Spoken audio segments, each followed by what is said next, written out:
Diferenciál, nevím. A některé auta, tady to nemá uzávěrku diferenciálu, ale...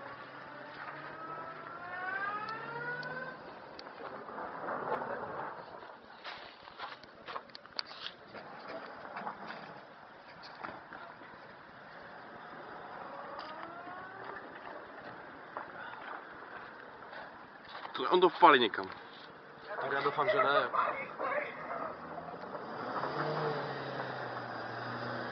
Moc pozdě, ne?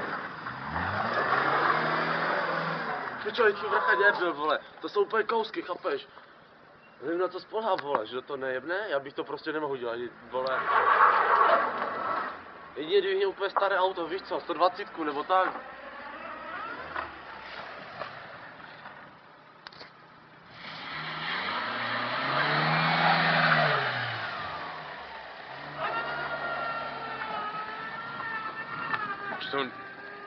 Už to je vysmátý, boj na druhé straně, vole.